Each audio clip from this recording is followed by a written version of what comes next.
Ever get that feeling in your gut? Like something's just off. Oh, yeah. Like maybe someone's actions aren't quite matching their words, you know? Mm-hmm. Today, we're going diving deep, I should say, into decoding those subtle signs, those red flags. Yeah. Particularly when it comes to relationships and, yeah, the ever so complex world of narcissism. Right. We're looking at infidelity, but through that lens of narcissism. Exactly. And what's wild is our source material, it's from a self-proclaimed narcissist. That's right. We're breaking it down with dot excerpts, actually, from a YouTube video. Okay. It's Mental Healness, that's the channel, run by Lee Hammock, who's very open about, being a diagnosed narcissist. Interesting. And get this, he lays out 5 potential signs of cheating Okay. that he claims are, like, common amongst, people like him.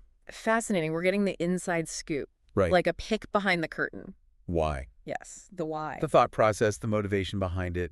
Totally. Yeah. It's like cracking a secret code, almost, right? Yeah.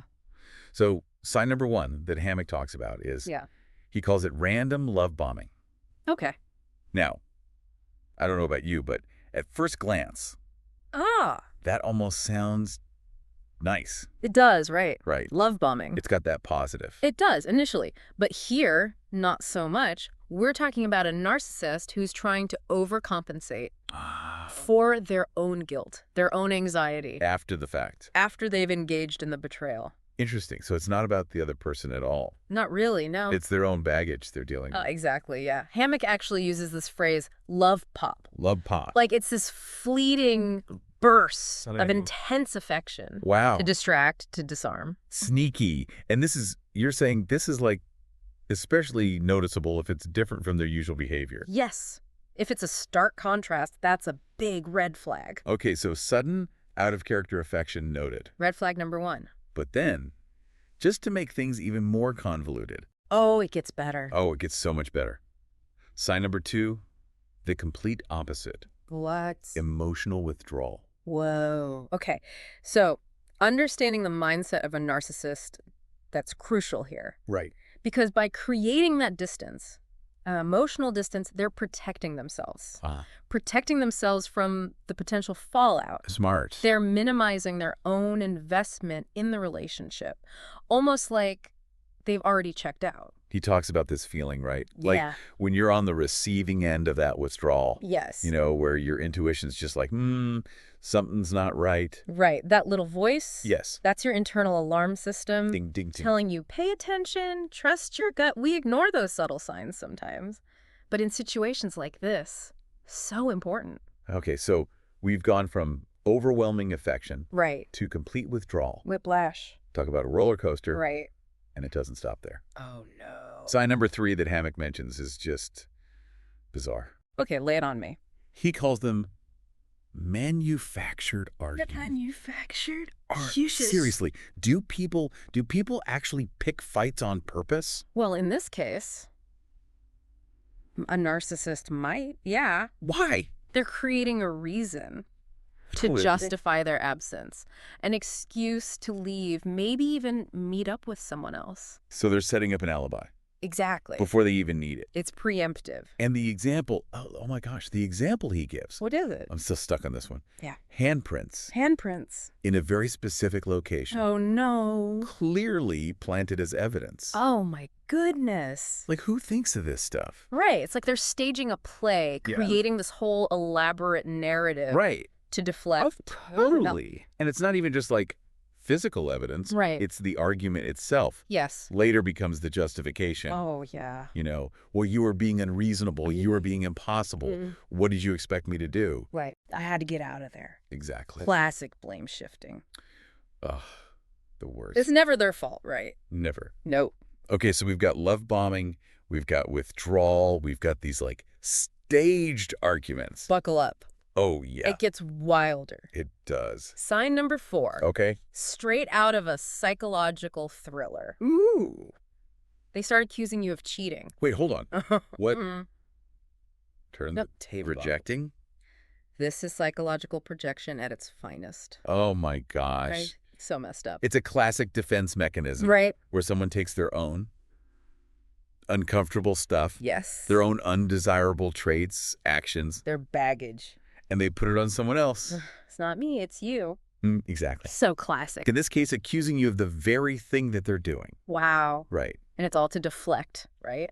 Distract. Deflect. Take the heat off. Control the situation. And you know what? It's like, if you're already feeling a little insecure. Right. Because of the, hot and cold and the arguments and all this other stuff. Yeah. It really throws you off balance. Right. You're already vulnerable. Exactly. To these accusations. And so then you start questioning your own reality. Exactly. And that's what they want. Yeah. Keeps you right where they want you, nice and off balance. So manipulative. It is. It is. But here's a good thing to remember. Okay, I need a good thing to remember right now. Just because they say it doesn't make it true. Oh, thank you. Okay. Yes, I needed that. Deep breaths. Deep breaths. Okay. Okay. The accusation does not equal truth. Right. But Keep that in mind. noted. Okay. Okay, so if you've noticed those first 4 signs, Yeah. this last one might be the nail in the coffin. Oh, boy. The final red flag. Okay. Hammock straight up says, if a narcissist has cheated before, they're more likely to do it again. Yeah, this is about patterns of behavior. Right. Someone has a history of this, and they haven't actually dealt with the root causes, whether that is lack of emotional regulation, difficulty with intimacy, maybe narcissistic tendencies. Right. The chances of them repeating that pattern pretty high, unfortunately. It's like that. Fool me once, shame on you, fool me twice. You know how it goes. Yeah, exactly. Yep. But here's what I thought was interesting. Okay. He mentions that, some narcissists will actually offer up access to their phone, Oh, really? their location, Interesting. as a way to, quote-unquote, prove Okay. they're not cheating, Right.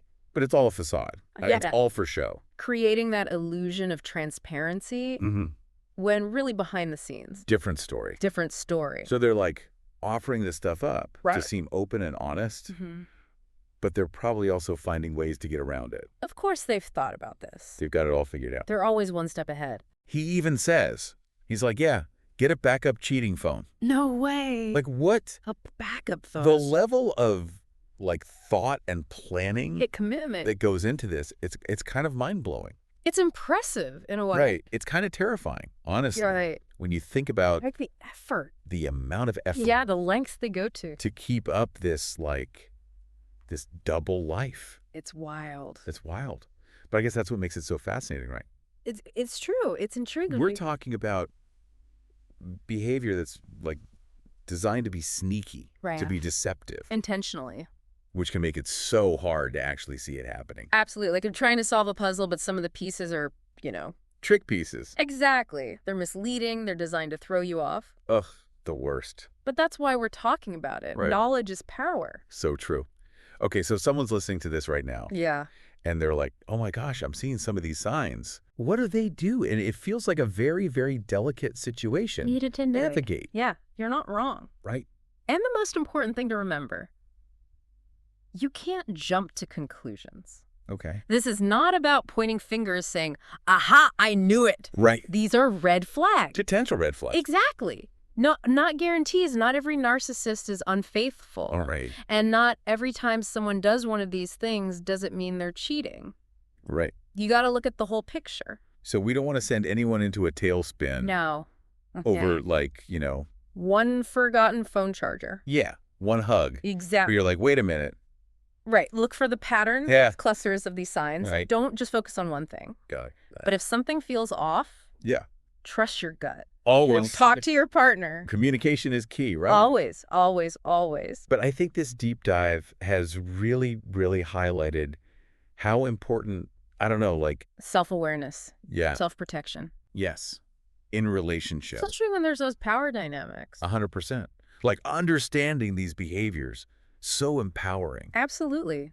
It gives you the tools To be like, okay, wait a minute. to set those boundaries. This isn't okay with me. Advocate for your needs. Exactly. So it's like we're equipping ourselves with the knowledge to actually create healthier relationships. Yes, that's it. Whether or not narcissism is even a factor, 100%. just being aware of these signs, the psychology behind them, It's valuable for everyone. so good. It is. It is. Well, on that note, Right. until next time, everybody, Stay curious. Stay curious. Yeah. And keep those BS detectors up. You know what I'm saying? Finely tuned. Finely tuned.